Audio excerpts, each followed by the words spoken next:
नमस्कार।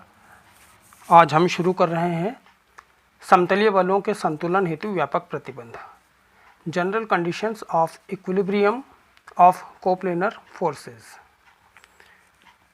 हम शुरू करते हैं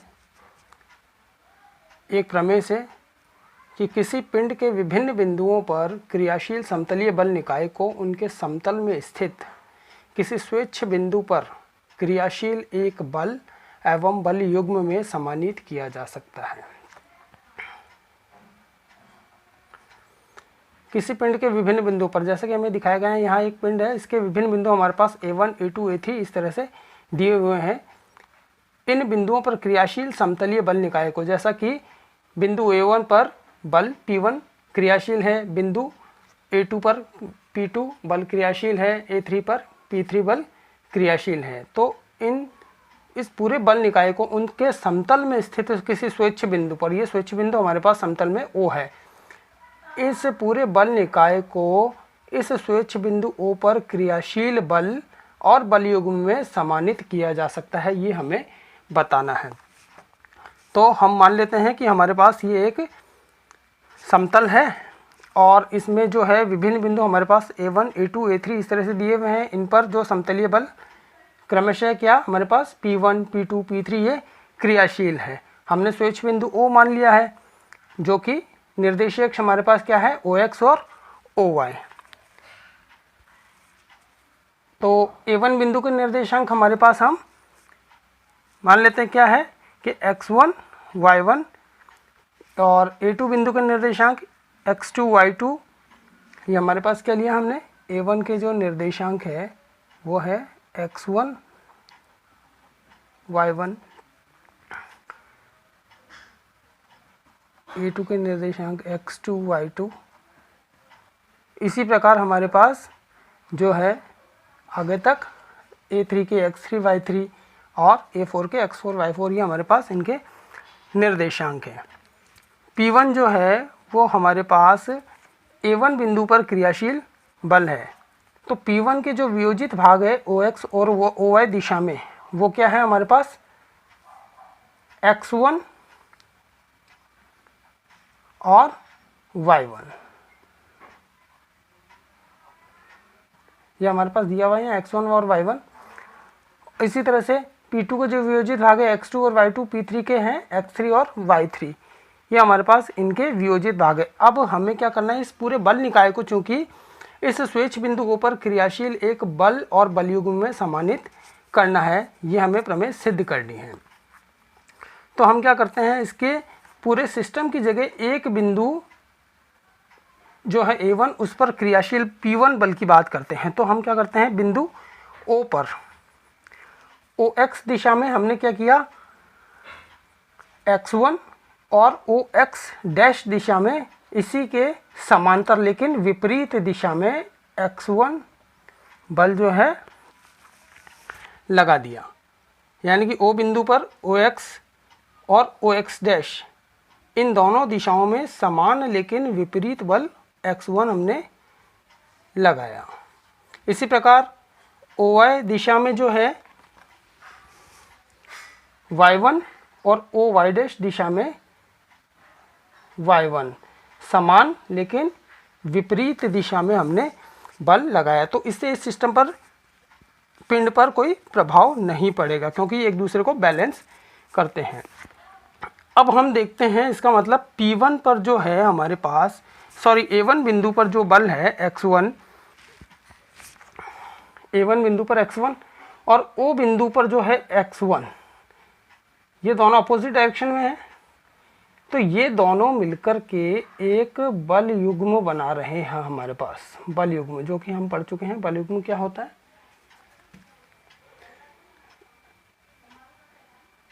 क्या कहा मैंने कि A बिंदु पर जो है X1 और O बिंदु पर X1 जो कि अपोजिट डायरेक्शन में है हमारे पास। OX डैश दिशा में जो X1 है और A बिंदु पर OX दिशा में X1 बल, यानी कि ये और ये मिलकर के हमारे पास क्या है, एक बल युग्म बना रहे हैं। जैसा कि हम यहाँ बता देते हैं, ये कुछ इस तरह से होगा। ये बिंदु ये x1 है और यहाँ पर ये x1, ये बिंदु O है, ये बिंदु A है। तो ये जो है बलयुग्म, इसका घूर्णन जो है आघूर्ण, इसका जो आघूर्ण है वो क्या होगा, क्लॉकवाइज डायरेक्शन में इस O के अबाउट, इस O बिंदु के सापेक्ष।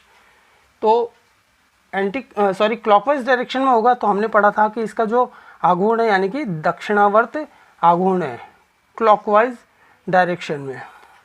तो वो क्या होगा हमारे पास, हमने आघूर्ण निकालना सीखा था, वो हमारे पास हो जाएगा -y1 गुणा x1, -y1 गुणा x1, क्योंकि ये बल x1 है और ये जो लंबवत दूरी है ये कितनी है हमारे पास, यहाँ पर ये दूरी मतलब ये हो जाएगी y1, और चूंकि ये क्लॉकवाइज डायरेक्शन में दक्षिणावर्त दिशा में, इसलिए क्या हो जाएगा -y1 x1। इसी प्रकार A बिंदु पर जो y1 बल है और O बिंदु पर OY दिशा में जो y1 बल है, ये और ये मिलकर के क्या करेंगे, एक बलयुग्म बनाएंगे। तो ये जो बलयुग्म है यानी कि ये कुछ इस तरह होगा।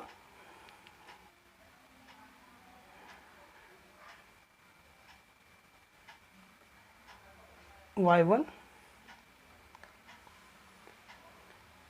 y1, तो हमारे पास ये जो बल है y1 और y1, ये एक बलयुग्म का निर्माण कर रहे हैं ये दोनों, क्योंकि समान और विपरीत दिशा में है। और ये O के सापेक्ष जब इसका आघूर्ण होगा तो वो एंटी क्लॉकवाइज डायरेक्शन में होगा, यानी कि वामावर्त दिशा में होगा। तो इसका आघूर्ण जो है वामावर्त दिशा में धनात्मक होगा, यानी कि वो क्या होगा, y1 × x। ये दिशा जो है, ये दूरी जो है क्या है हमारे पास, x। तो इस प्रकार हमारे पास जो है ये दोनों बल x1 ये एक दूसरे को बैलेंस कर रहे हैं, यानी कि P बिंदु पर जो है वो बल क्या हो गया, x1। इसी प्रकार y1 और ये y1 एक दूसरे को बैलेंस कर रहे हैं।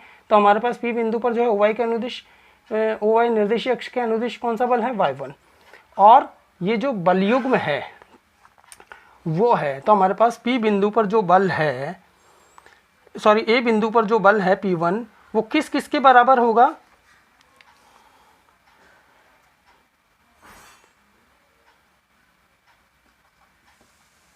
A बिंदु पर बल P1 किस किस के बराबर होगा, पहला तो होगा OX दिशा में जो बल है x1, उसका जो वियोजित भाग है, और OY दिशा में जो क्रियाशील बल है y1, यानी कि x1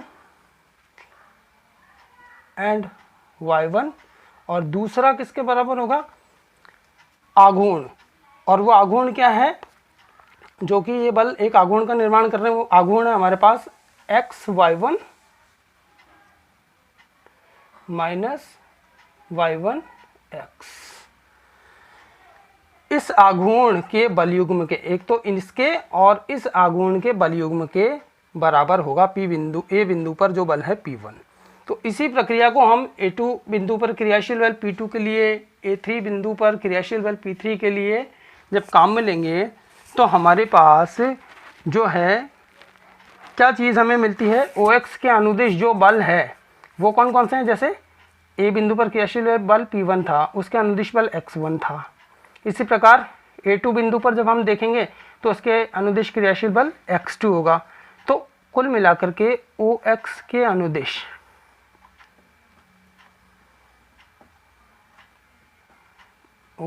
अनुदिश बल जो है वो क्या क्या होंगे, x1 + x2 + x3, यानी कि जो P है, इस पूरे सिस्टम की बात करें तो P किसके तुल्य होगा, एक तो x1 + x2, क्योंकि यहाँ तो हमने एक बिंदु की बात की थी, तो सभी बिंदुओं के लिए जब देखेंगे तो x1 + x2 + x3 इस तरह से इन सब के बराबर होगा, जो कि किसके बराबर होगा, समेशन ऑफ x1। इसको हम कह देते हैं Rx। इसी प्रकार OY के जो अनुदिश है वो क्या होगा, y1 plus y2 plus y3 summation of y1, जिसे हमने कह दिया ry। तो जो दिया गया बल निकाय है वो किसके तुल्य होगा, यदि हम पूरे सिस्टम की बात करें तो OX के अनुदिश इसके, RX के, OY के अनुदिश RY के, तथा बल युग्म। अभी बल युग्म हमने एक बिंदु के लिए बात की थी यहाँ, तो बल युग्म का आघूर्ण जो है, बल युग्म का आघूर्ण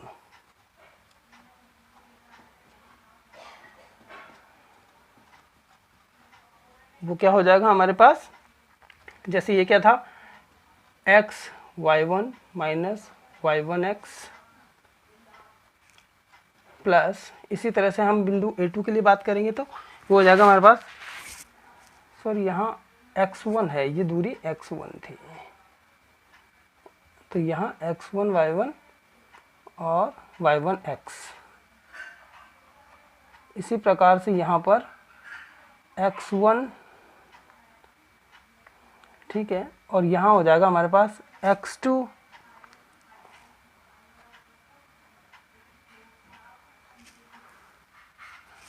y1, ये x1, हाँ यहाँ x1 बल था ना हमारे पास, ठीक है, x2 y2 minus y2 x2 plus, इस तरह से, तो इसे हम क्या कह सकते हैं, समेशन ऑफ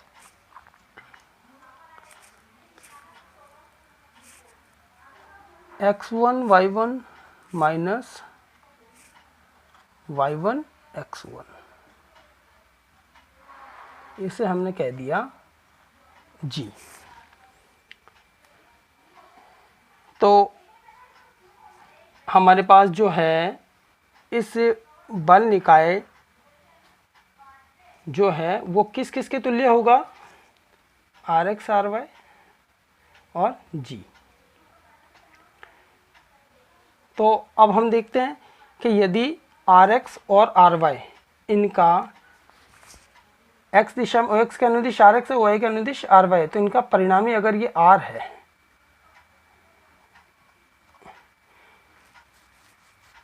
परिणामी बल R है जो कि OX से थीटा कोण यदि ये बनाता है, तो हमारे पास परिणामी R किसके बराबर होगा, square root of RX square plus RY square, और theta is equal to tan inverse RY upon RX।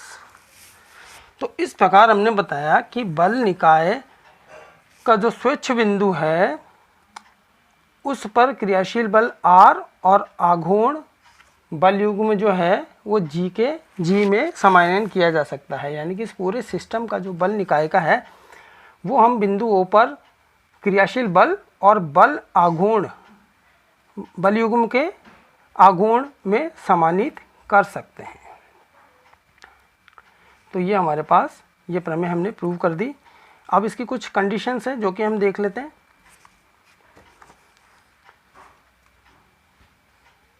जैसा कि यदि हमारे पास पहली कंडीशन है कि अगर R हमारे पास परिणामी अगर 0 है तो R 0 होने की वजह से हमारे पास RX भी 0 हो जाएगा और RY भी 0 हो जाएगा यहाँ से,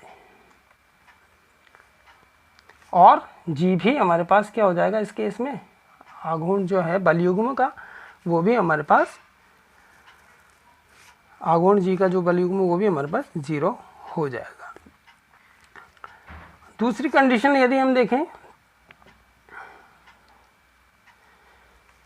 कि हमारे पास हम देखते हैं कि जो G है हमारे पास बल युग्म का आघूर्ण वो अभी हमारे पास मूल बिंदु की स्थिति है, लेकिन इस स्थिति को अगर हम बदल दें तो बल युग्म का जो आघूर्ण है वो बदल जाएगा, यानी कि ये O बिंदु की मूल बिंदु की स्थिति पर निर्भर करता है।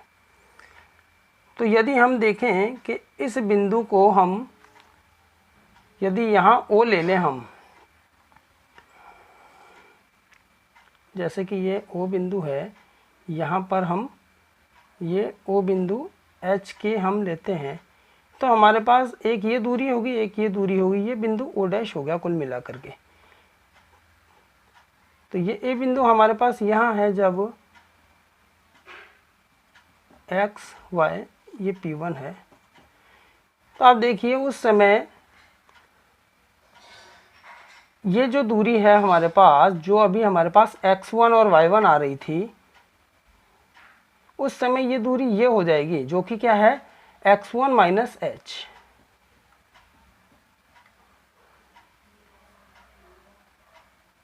और ये दूरी जो है हमारे पास वो क्या हो जाएगी y1 माइनस k। यदि हम इसकी बात करें तो O डैश के सापेक्ष हमारे पास भाई x1 यहाँ लग रहा है और x1 इस दिशा में अपोजिट डायरेक्शन में, तो एक बलयुग्म बनाएंगे तो उनके जो दूरी है वो हमारे पास क्या हो जाएगी x1 माइनस, अभी तो हमारे पास वो दूरी ये थी, वो जब मूल बिंदु ये था, अब हमने इसे यहाँ शिफ्ट कर दिया तो वो दूरी एक तो ये वाली हो जाएगी।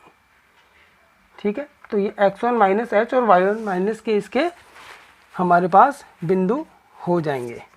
तो इस केस में जो बलयुग्म का आघूर्ण है g डैश यदि हम मान लेते हो तो क्या हो जाएगा समीशन ऑफ, जो कि हमने यहाँ लिया है x1 y1, तो x1 की जगह क्या हो जाएगा x1 minus h, y1 minus ये हो जाएगा y1 माइनस k और x1।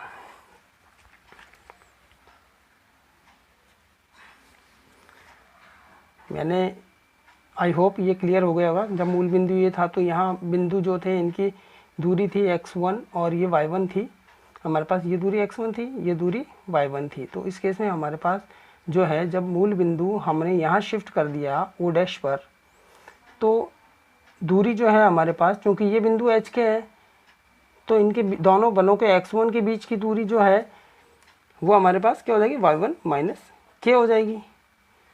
और जो दोनों y1 बल है उनकी जो है, जैसे यहाँ पर ये y1 था उस समय हमारे पास इनके बीच की दूरी ये क्या थी x1 थी, तो ये क्या हो जाएगी उस समय थे x1 माइनस h हो जाएगी जब मूल बिंदु को हम O डैश पर शिफ्ट कर देंगे h के पर।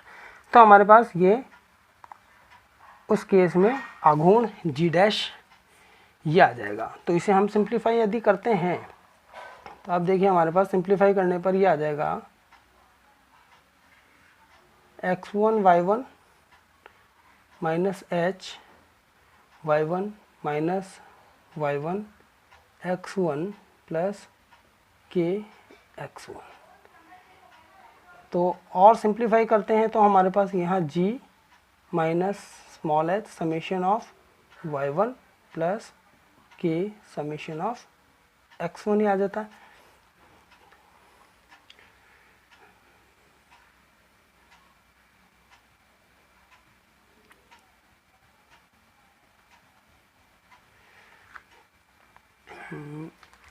ये हमारे पास यहाँ तक आ गया। इसे सिंप्लीफाई जब हम करते हैं तो देखिए यहाँ पर ये आ जाएगा हमारे पास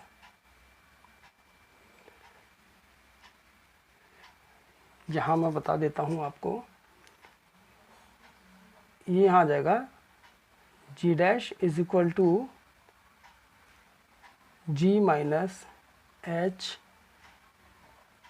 are Y plus k R X. ये हमारे पास जो है सिंप्लीफाई होकर के आ जाएगा। तो कुल मिलाकर के हमने यह प्रमेय भी सिद्ध कर दी और इसकी विशेष परिस्थितियों के बारे में भी बात कर ली।